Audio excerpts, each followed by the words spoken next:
Pleasure to introduce Rachel Dawn Davis, who is an environmental activist and mother, and has come to talk to us about Climate Mama. So welcome, Rachel.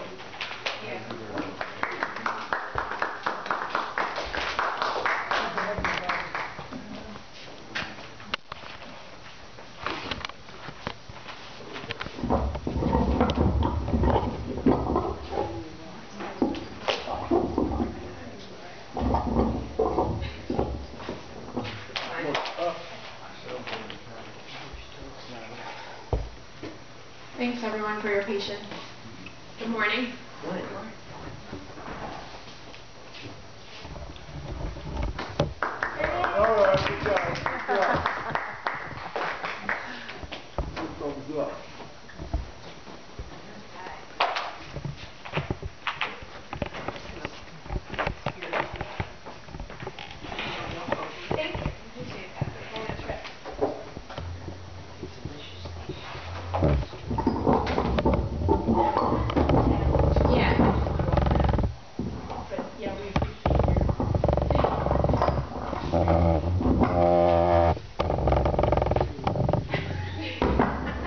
Never a dull moment in activism. Good morning, everyone, again. My name is Rachel Dawn Davis. Thank you for the introduction, Ann, and thank you all for everything you do. Thank you for having me this morning.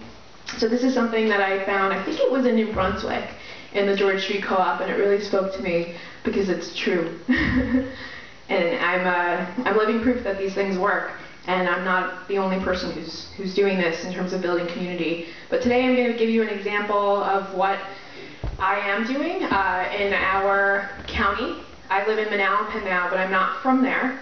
And I'll go into a little bit about my story, but then also the opportunities I see for community optimization and resource mapping to galvanize our communities to focus on sustainable development, especially as we're focusing so much on public officials or privately funded officials, whatever you want to call them. And what we really need is participatory democracy. And we can have that if we just get together and, again, stop sort of waiting, use the technology that we have, and if it doesn't work, figure out a way to fix it, just like we just did, right? So this is a picture I took recently. It's something that I've seen for a long time. I've had roots in this county for a while through best friends that I've gone to sleepaway camp with in Milford, Pennsylvania, at a place called Cedar Lake, or Najwa, which is actually, it started out as being called New Jersey Women, and that's important as we go forward. So here's just a little bit about my experience before pregnancy and then a little bit thereafter. So I took an unpaid internship with the William Jefferson Clinton Foundation while I was a graduate student at the New School. I helped to cultivate the Master of Science program in sustainability management, and I specialized in that area as a first graduate of it. Really wanted to get a lot of my graduate degree because we were going to be paying so much money. So what was I going to be getting out of that? I worked with faculty, I used the university as a case study, but more importantly, I was able to network with other students at other universities in the New York City, greater New York region, New Jersey as well as professionals who were perhaps young professionals who couldn't quite penetrate their way into the university, which is also very important, and some foreshadowing. This actually was the first day I met Harriet Sugarman at the Moving Planet event up in, I think it was, I don't know if it was Mawa or Wyckoff, I think it was. And I had just ridden 300 miles from New York to DC a few months prior to raise awareness about the importance of infrastructure funding for biking, as well as just sustainable walkable communities. There I am listening to Harriet talk, really getting inspired. And there's a whole community, a coalition that's brewing in the audience. And then I actually spoke with Harriet almost 3 years ago while I was pregnant at the Museum of Motherhood. So this is really wonderful to have us here together today. I did a lot of work to pull up slides from my past for that presentation, so yay for efficiency. But I wound up taking a tour while I was pregnant and speaking to students about hydraulic fracturing, and not just students, really everybody in the community, at the Garden State Green Fest at Kean University. I was taking a tour of their renowned composting system built by Dr. Nicholas. His last name is escaping me, although he was here in Monmouth County talking just last week. So R.F. Kennedy Jr. has 6 kids. He took about, I don't know, 6 phone calls at least during this tour. But it just goes to show that when we have a machine or a system that works like this, we have students who are interested in composting, we have doctors who are capable of creating technology, we have public officials potentially, or celebrities, whatever you want to call them, endorsers of it. We can really reduce our tipping fees and take care of this great state of New Jersey, like that gentleman over here, who I didn't even know who he was, to be honest. He escorted me from my car to the recent ANJEC annual Congress. And he told a wonderful story about how he helped found the EPA because of citizens who cared so much about New Jersey's recreation areas and really didn't want to give up their morning walk in the park with their dogs. So this is just something that I wanted to share in studying sustainable communities and transition, the Transition Network. This is actually, I think, focused mostly from addiction cycles. However, the community is addicted to fossil fuels. So when we look at this, this is not just our community, it's every community, right? But the opportunity here is what we can do in our own communities to make an example and also become part of what other communities are already doing or could be doing by sharing our knowledge. So, focusing on resilience and inner transition, for those of you who can't read, resilience, the ability to recover and rebound quickly from a shock to the system. And inner transition is the internal dimension of a shift to the future reality we want. So, this is a little bit about who I am. This was part of the People's Climate March. I'm so grateful to the fact that I'm a compilation of all the experiences that I've had myself, as well as the mentors that have guided me. And I would not be who I am or care so much about this land without those experiences or those teachings. And I focus, not because I'm officially trained in it, but I have most experience in marketing and communications. I never thought I would do that, but where there's passion and where there are tools to tell a story, marketing and communications happen. So I'm imploring all of you to tell your story, whatever it is, and if you have young people who are interested in telling a story, let them do it every day in every way possible. We need all of the media, not just letter writing. We have a lot of savvy social media tools that officials are listening to as well. So just to share a little bit about my background, I was born in Bogota, Colombia, and I was adopted at birth, taken all the way to one town over from Bogota, New Jersey, in Teaneck. So I always like to make that connection. Last week we heard about seeds, so when I think about the stakeholders I'm most interested in galvanizing, it's students and it's young people. And so I was in Little Nothing, and I wound up coming here. And then I had a childhood when I was growing up in Teaneck. We really did a lot by way of recreation. I think that's Van Son Park, where I frequented, and I know that many elders have gone before. And this is my brother, our babysitter, my dad, my mom. Unfortunately, my brother was diagnosed with a rare form of leukemia when he was young, so he lost that battle. And the community came together. Thank you. And this is my sister. So like everything, life goes on. But without the community support, we wouldn't have gotten through that. So I don't know how many of you know that Teaneck is one of the first desegregated school systems in the country. Growing up in Teaneck was like growing up in a mini UN, and it seemed normal to me. So when I ventured out of Teaneck, it seemed strange to me that every town wasn't as diverse as Teaneck. And later on, I experienced the loss of my mother as well as my sister did, but again, the community came together. Something that my mom always taught me is that we should all be self-sufficient. And when I think about that, it's not about being individually self-sufficient only, although that is important.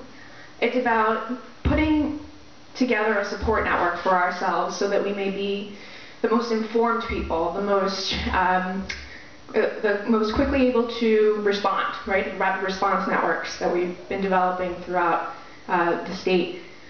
So while we can be self-sufficient, it's important to make sure that we're sharing that ideal with others and making others part of it and passing that along to the next generation. It's actually the only way that we're going to survive.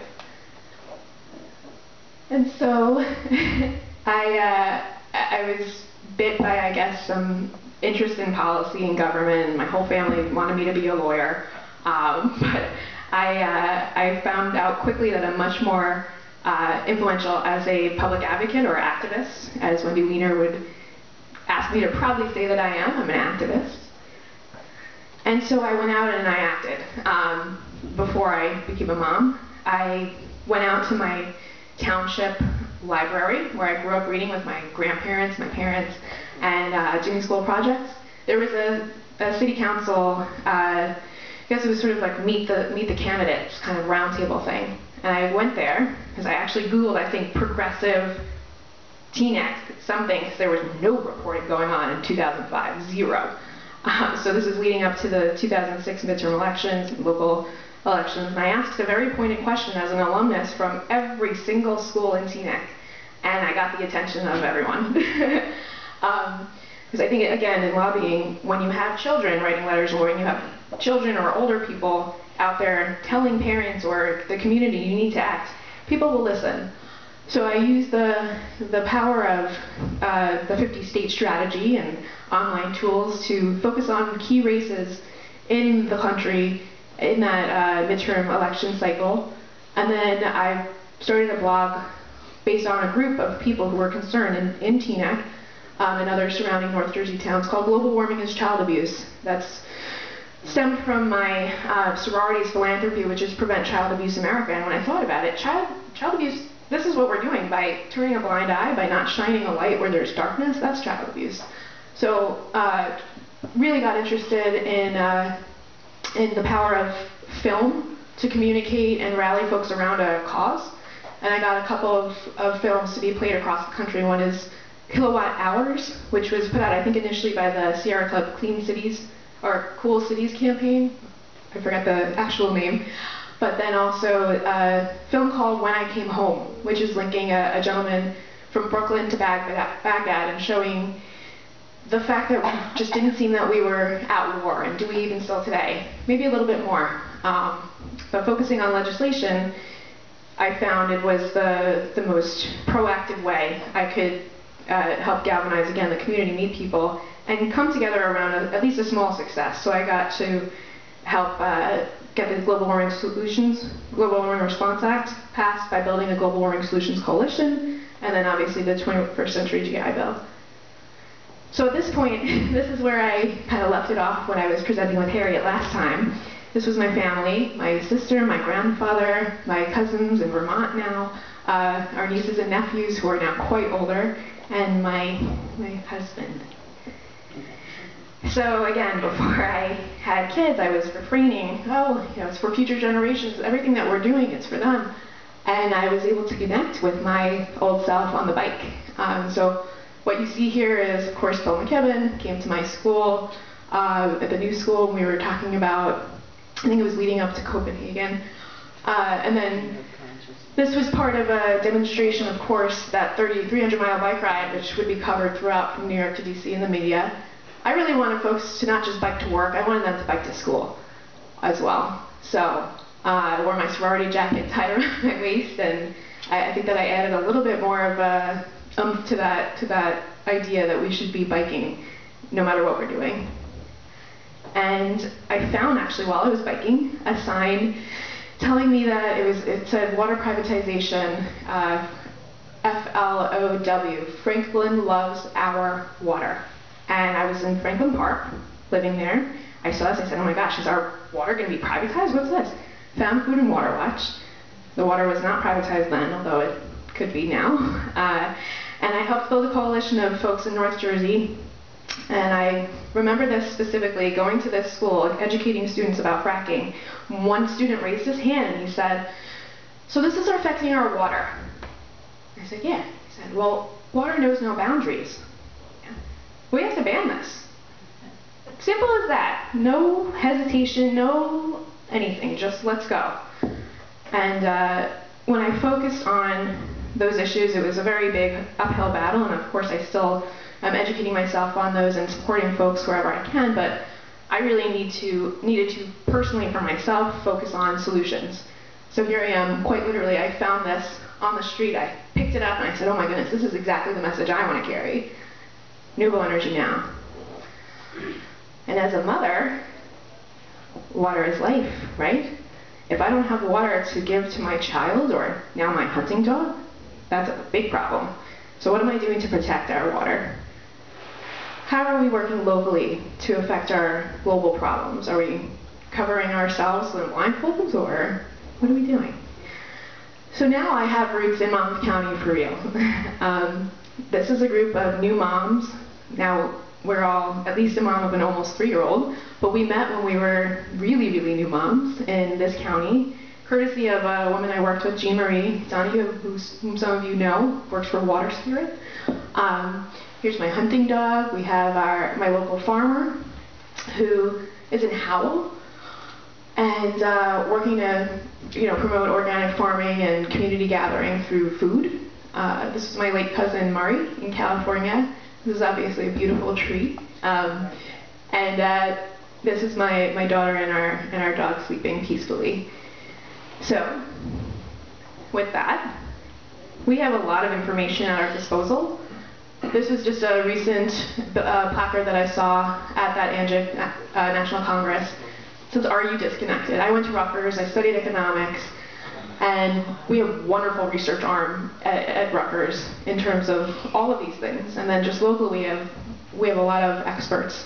And this is a community sort of token.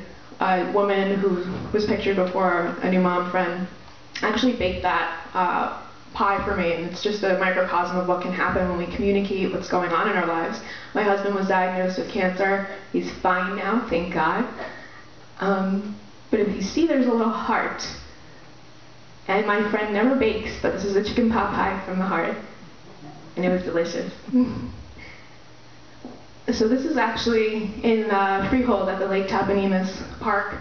I'm inside the tree looking up at 3 separate trunks, and obviously the branches that come out of it.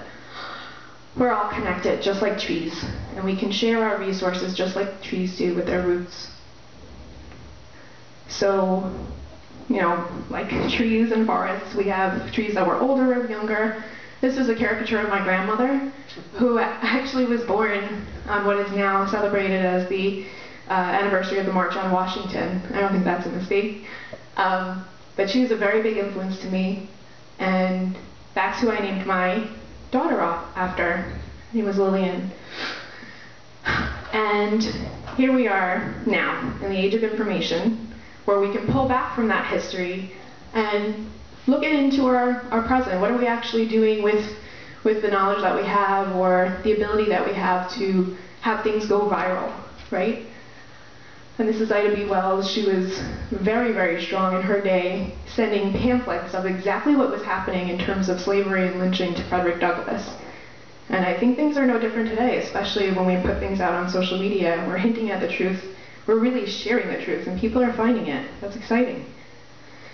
And again, more intergenerational learning. My generation is having kids now. We care about social justice. We are products of some of the most massive community service programs I think this country has ever seen. So I think there's really no other group poised to help empower children to make a change. And again, this is where I leave this piece. I have hope, right? And where we can, again, put together a campaign with clear goals, milestones leading up to those goals, and execute it, we can market our way to sustainable development. So here's my example of Manalapan, where we live now. And these are just some photos. This is bamboo for my wedding. All of a sudden, randomly, when we had Layla, little baby bamboo sprouted up. Isn't that a beautiful thing? And here's something you probably have heard before if you've been around here, but this is really what, at the heart of it, what the core of it is that we have to do, which is asset mapping. Understanding what resources we have to work with from a human capital perspective, and then arming ourselves with the tools that, again, exist today amazingly. The internet, I've said it before. I wake up every day that the internet exists, and I think, oh my goodness, this is great. I can't believe this, this opportunity that we have. So again, it's not just about business or government or the citizenry, it's about everybody all together as a community. What are we doing? What stories are we telling? There's just a couple of resources here in Monmouth that we have. The Mid-Atlantic Transition Hub is a regional network of folks who are focusing on transitioning neighborhood by neighborhood, really block by block. And they've helped give me tremendous resources, specifically Sarah Klepner. And we do have a time bank.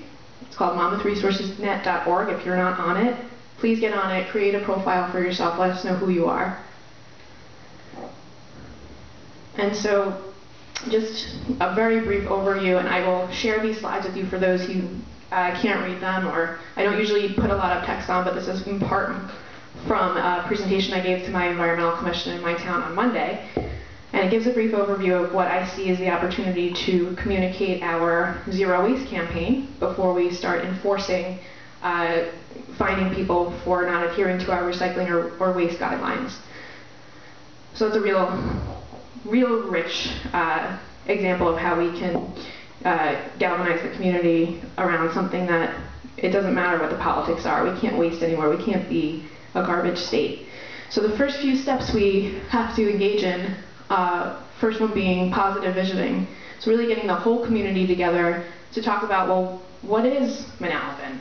Why do we live here? Why do we care about it? And then help people access good information. There's information out there. We have funding at the county level for municipal food waste. We have every resource possible by way of expertise in a lot of areas. It's just about how do we access that information? How do we make it accessible for folks who maybe can't get to a township meeting until 11 o'clock at night like I was the other day? And then obviously practicing inclusion and openness goes part and parcel with opening up the community to the opportunity to come and tell us why they live here. And then I think we'll build resilience as a result. There are examples of great sustainable development that is already happening in cities all across the country, not really limited to one region. So, excuse me, in Boulder, Colorado, these are some things that have taken place because communities have been getting together, sharing information, visioning. Austin, Texas, Portland. And here we have, again, this is just a very hyper local example, but I'm interested in what my town can do because I know that by getting a firm grasp on that example, we can really multiply that all over. And in just thinking about this idea, by the law of attraction, resources are coming our way because there are other towns who've done this. And these are just some fine folks you might recognize here who are getting together and figuring out how to communicate all the things that we know. Maybe you feel like you're preaching to the choir, but how are we reaching out to other networks? And speaking not in a language that's filled with jargon, but in one that's that really gets to the heart of what's happening here or what can happen. We have a lot of opportunities for local government, including sustainable development. We have a couple of indicators in my own town where we had an entire room filled for a couple of events. One was the potential crematorium slated for our town that got a lot of pushback, and then recently there has been a couple proposals of folks who are interested in developing Route 33, which is not quite as developed as another main road in our town, Route 9. And those are, again, key indicators that the whole community is coming out and saying, we don't want this, they're rejecting it. And that's a good thing. So again, some community assets. Make a list of your community magnets, your community groups and networks. Where physically do groups meet? So where we can get out there, put together programming, get the community in, we can tell them, hey, by the way, you're going to be fined if you don't adhere to our waste guidelines. And also, we're doing some wonderful things in town. Would you like to hear about them? So these are just some areas where I see overall in this county specifically, we have a lot going for us. We have permaculture experts, we have a lot of organic interest in farming and co-ops, and I think we need perhaps a little bit more organization in terms of community leadership, but we have so many businesses starting up, and a lot of people need help with running those businesses and marketing. So there are students, like I said, that's the stakeholder that I'm most interested in working with and empowering. There are two sets of students, one of them in Manalapan, the Teen Leadership Committee, which is comprised of students from ages 13 to 19, all teens, all different schools. It's a wonderful group, and already built into that is succession planning, right? It's not everybody's going to graduate, we're going to lose them, they're there. And it's a replenishable resource, as long as we have kids living in our town. They created this website from nothing. They're really interested in communicating this campaign and reaching out to the community because they see so much that it'd be so easy to just reach out to the community and tell them, hey, this is a plastic bag. You never ever should use it, but you definitely shouldn't put it in the garbage. And we also have an environmental club that my husband was a member of, and they are creating videos to communicate this to the township. Again, that optimization, how are we getting to the public? Is it, how are people being communicated with, and then how are we making sure that we're getting to them with whatever medium? I think we had an empty calendar this past month in Manalapan, and that again is telling, where we have so many things going on in the county, we have all these resources at the county, let's put two and two together. I see tremendous potential for composting, and where we can do this perhaps in towns that are situated closely together, as multiple towns together, we can do that. But it's just a nice image to show that we don't have to put our food in the garbage. And one thing that we're working on in Manalapan is creating a creative team. I guess there had been an effort that had started a recycling committee or a green team way back when that sort of went down, and I don't know why, but it doesn't matter. We have funding from Sustainable Jersey, which is an organization that certifies towns for making green improvements. They also have a schools program. We can get it to students? That sounds interesting. To teachers? Librarians? That sounds like information. Okay, and then in terms of stewardship, this isn't just about a one-time education effort. This is about serious community building in a way that engages the young people with the elder people, and we focus on creating content and then disseminating it in an efficient way, an effective way. One of those ways is social media, and the students are already rejecting Facebook. Twitter is the way to go. And I've heard that call. I do handle social media management and strategy for clients, but this is a really important avenue because I would potentially have the ability to train students in this while creating I think that the importance of not creating more work for yourself, but actually using your resources where students have community service hours they need to fulfill in your own town. You have all this work to do. Let's get them set up. So I think we have a few interns with us all summer. We're going to be working on this. And that's exciting. So again, these are just some communication platforms and analyses. We need traditional and new forms of communication. These are just a few issues that we will focus on, again, in a core way. And we are creating this goal of potentially 15%, maybe we'll go 20% recycling increase. And we want to piggyback on existing events and then plan sustainable themed events leading up to August. And those are going to be educational events, so that we're not just sharing, but we're actually getting folks out doing something. Yes? Can we wind things down? Yes, absolutely. So yes. Yes, because we just want... Sure, absolutely. So, okay, I thought it was talk before and then. So yeah, these are just some images of, are we going to be the garbage state or are we going to be the garden state? One thing that I specifically am making use of is meditation, so that we ourselves are grounded. This is a spiritual place, so I just wanted to make sure to share that. unless we're spiritually grounded ourselves, we can't take on this work. So I applaud all of you for being here and choosing this space to convene in. Thank you.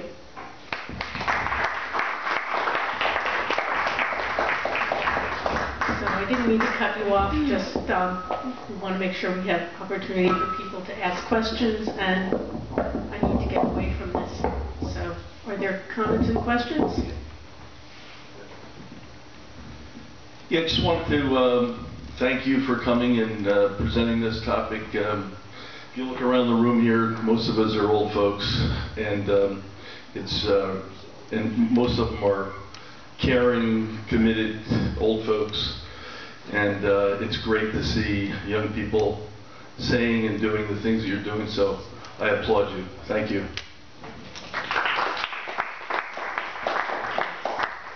Thank you. Now that the weather's getting nice, I suggest everybody invite their neighbors over to the backyard just to have a conversation and talk about your gardens. That's always a good place to start. So, any other?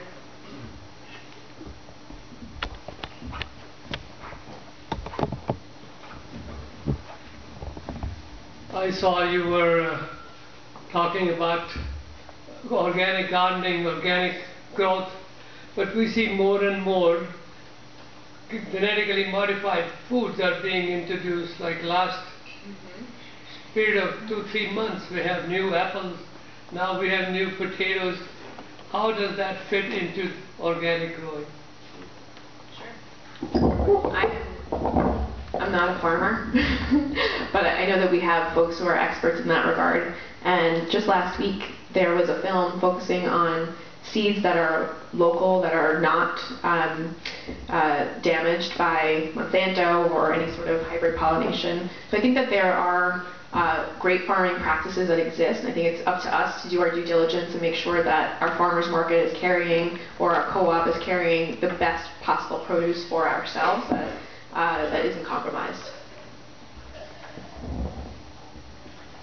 How can we encourage local businesses and places to buy food that's locally grown rather than going to big box stores? I mean, we had an experience, we did our kitchen, and out of desperation we couldn't find anybody to do it, so we went to Lowe's, and boy did I learn that going to a local hardware store or buildings like Monmouth Building Center makes such a difference than going to the big box stores. And the same thing's true with food. So what would you suggest we do?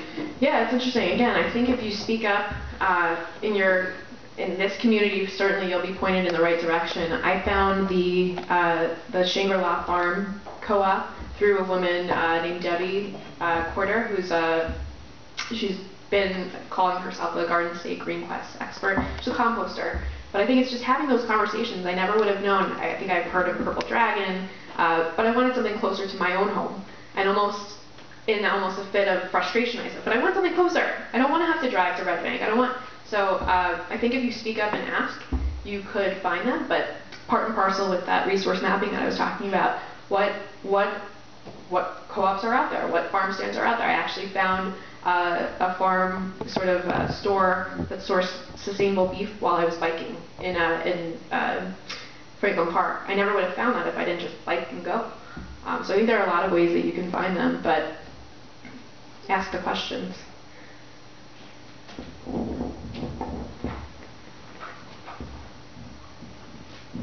I wasn't here when you first got started because I had to be in the other room to do some music at the very beginning, but Harriet Sugarman is speaking this morning on very similar topics, so I encourage everyone to go and to hear the music too, of course.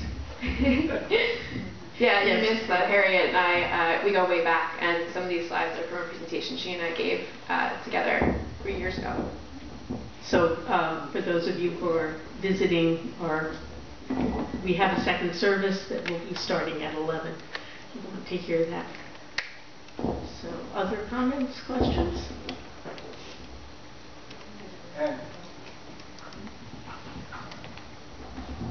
How do you tie in with our legal system, the different organizations that you're in, moving bills that would help this state and our country environmentally?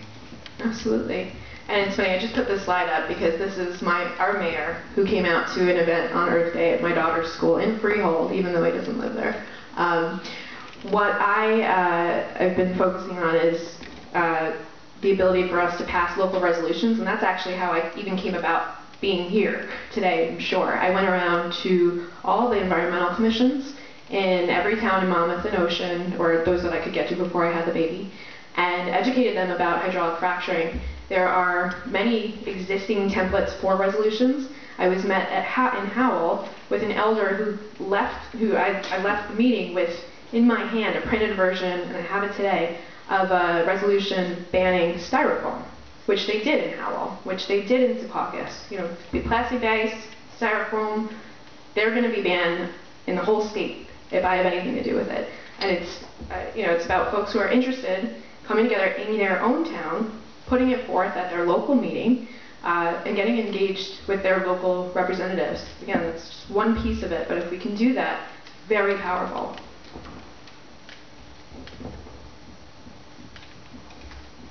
Any other questions?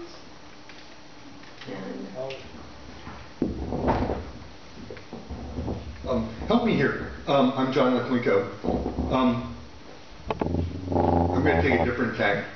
I'm very concerned about America's dependence on Middle Eastern oil, and I'm delighted that fracking is now relieving that pressure so that we're independently producing enough oil in our country that we can possibly get off of dependency on Middle Eastern oil.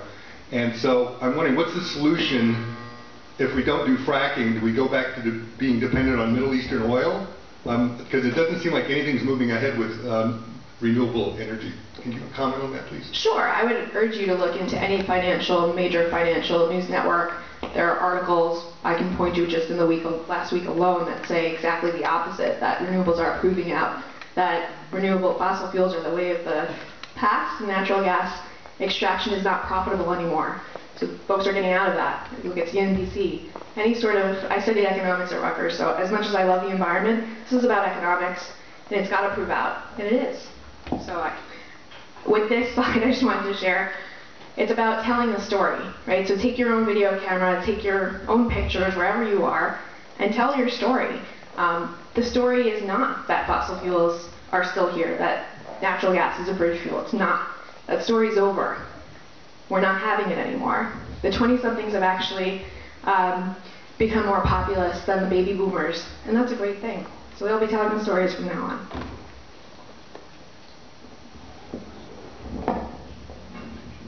So locally, what are some of the alternatives?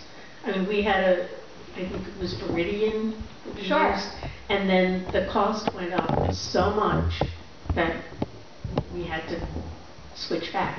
Right, and I think that there's an opportunity for folks to, of course, get a free solar consultation if you have that option available to you. But I think we also have to just use less as a society. If we do these things a little bit in our home, there are so many things that I've just met a gentleman, I'm happy to share him as a resource. I'm learning things. As much as I am in all of this work, there are still improvements that I myself can make. So what does that tell you? It tells you that there's a big opportunity for folks to do things little in their home, get with their neighbor. Hey, did you know I actually made my own cleaner. Do you want to see how I can do it? Let's do it together. Save your citrus for the week. Come back.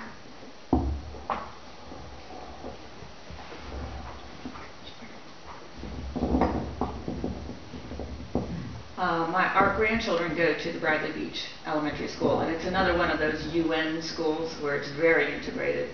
And one man came out and started the garden for the school. There are 5 raised beds.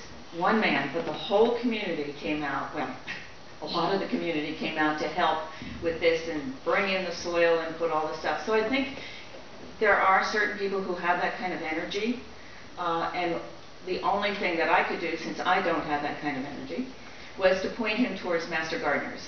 And Master Gardeners came and did a wonderful job helping them plan it and getting the resources they need. So I do encourage that.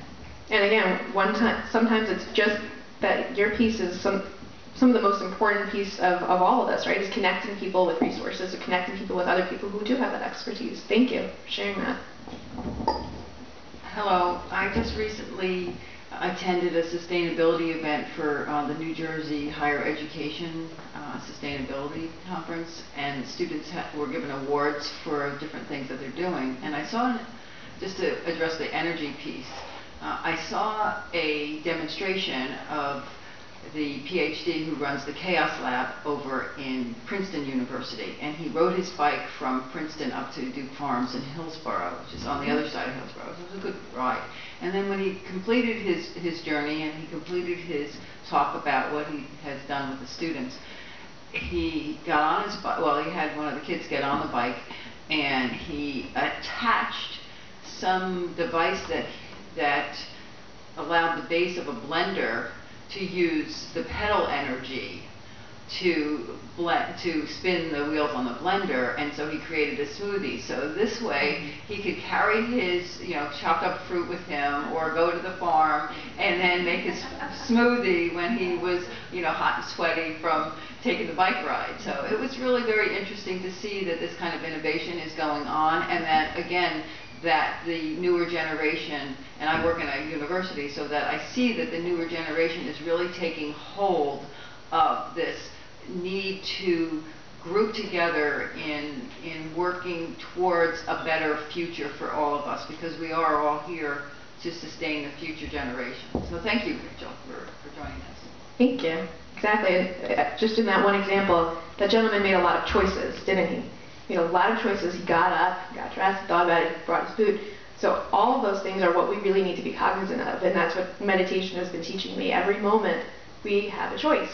Where are your thoughts and where are your actions? Line them up. I know there was someone who spoke at one of the transition meetings about how he collects old bicycles and takes them to, I think it's someplace in Central America, and people use them to run washing machines and generate electricity, and they get healthy too. Yeah, we should do that. Oh yeah, just to follow up on that, you don't have to go as far as Central America. In Asbury Park, there's Second Life bikes. You can donate your used bikes to Second Life bikes, and they help the young children learn how to fix up the bikes and use them right in Asbury Park. So my question is, could you talk a little bit more about Sustainable Jersey, how to get funds, what kind of projects they will award, what's the process? Sure. Well, it's interesting is I made one phone call, and I guess the person on the other end of the line heard how passionate I was about the vision I have for the community. There are so many resources and so many actions that a community can take, whether it's creating a green fleet for your municipality, or putting in a rain garden, or putting together a creative team. It's a point system that the towns are awarded through. So I would urge you to look at sustainablejersey.org. And again, what's most interesting about that is they've just recently created Sustainable Jersey Schools. So look at that. There's curriculum for K through 12, I believe. Again, arming those teachers who want to do the right thing and teach with experience. Science can be a great teacher if you're doing it in your community. You're really doing the work that needs to get done.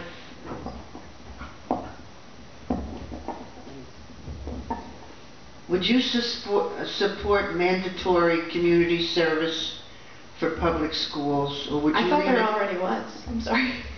No, not in all the school systems. No. Yeah. Would you support that in all the school systems? Absolutely. Or would you keep it voluntary? Well, I think that there should be some sort of a program in place such that there's accountability and transparency from the teachers, whomever is administering it, making sure that they're tracking it. But I actually recently went to a community alliance meeting in my town in Manalapan, and I learned that it actually is not required, so you're correct. But I think that it should at least be highly encouraged if it's not mandatory, because I got so much out of it, and I don't even think we had as much as they do in some schools now today.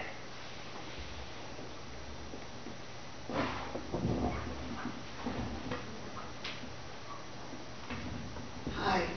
You mentioned a recipe for a cleaning product. Yes. Is there a place, I didn't hear the beginning of your talk, is That's there okay. a place to go for recipes such as cleaning products and other things? Sure. What's interesting is there's the mammothresource.net, the time banking that exists if you wanted to look at what all folks around this area are doing to do something more sustainable. I can help connect you with that person who shared that with me. Her name is Diane Burke, and she's very active in this area. She literally called me up. I have a voicemail on my phone with the directions of what to do. But I think that there are a lot of folks who are working on solutions like that, and it's just about asking and getting. And to the extent that we can make it more accessible through like at mammothresource.net, the time bank, so that folks can see whatever they want to see and get those resources as soon as possible. That's great. So I think we can do better in that regard. Are there workshops available? Yeah, for things like that. It's interesting. That's what we're working on creating, is exactly that. So that would be one of those workshops. Again, Wendy Wiener is coming back certified as some seed saver. I'm putting together venues and audiences for her to be able to share that knowledge, impart that knowledge upon the community. Yeah, Transition Monmouth has done some workshops on that, and I actually learned from Diane Burke how to make, and I can share those with you. But I think, I mean, maybe this is something we need to do as a community, and open it up to the public, but just invite some of these people to come and share, because that's the thing that's really wonderful about transition. People do this as a community building experience. They're not charging people, and that helps a lot for a lot of people. But can you just, we're hoping to have a dialogue next fall about the time bank, but would you just explain that, because I'm not sure people really are as familiar as they might be. Sure. And just one more thing, when we have those expert talks, this video camera is very important. We have to record those things that are going on. That's why I'm really appreciative that you're here today, because if it wasn't recorded, it didn't happen. So that to the extent that somebody misses that workshop that they really wanted to see, they didn't miss it. They have it. And so the time bank is best explained by watching the film Transition. I think it's called Transition 2.0. But that would be the best way to really explain what transition is and what time banking is. Bartering. You know about bartering, right? So it's kind of the same idea. However, there is a component where there's currency that you can exchange for your time. So it is working in other communities around the globe. This is a start in Monmouth County. There was funding for it, so it's really exciting that this is an area that's focusing on time banking. For instance, I can do marketing. I can't necessarily build a house, but I know Will can. Things like that where we're exchanging our expertise, but really just knowing what all is out there. And then if we can put a currency to it, we might be able to get off of the grid, so to speak.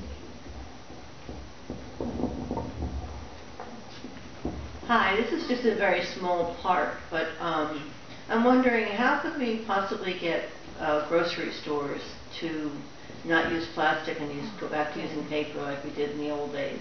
Is there anything we can do, or is it just big business wants to do plastic and that's all there is to it? And it's interesting you asked about business. Part of Sustainable Jersey is creating a Shop Local campaign, which I've found, we just started in Manalapan, is an entree into conversations with those business owners, right? Going around and saying, hey, did you know that there's a Shop Manalapan opportunity? And oh, I see that you're using plastic bags. Did you know that they're really, really bad for the environment, that we don't even take them as a pickup for our hauler in terms of our contract?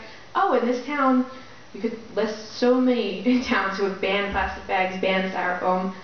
And now there are towns in New Jersey that you can cite, so I'm happy to talk with you after. But again, it's about sharing those resources of best practices. Hey, the sky didn't turn red when businesses stopped using plastic bags. So it's showing them that it is happening, will help create buy-in, but it really has to be at the grassroots level. If you live in your town, go to those businesses and start having those conversations. Ask to speak with the owner, pay a compliment about something else, and then share some information about how they might better serve their customers. Okay. Any other questions or comments? Well, thank you very, very much for coming. I hope everyone will stay for the service at 11, and also sign up and write your letter to your representatives. And thank you again.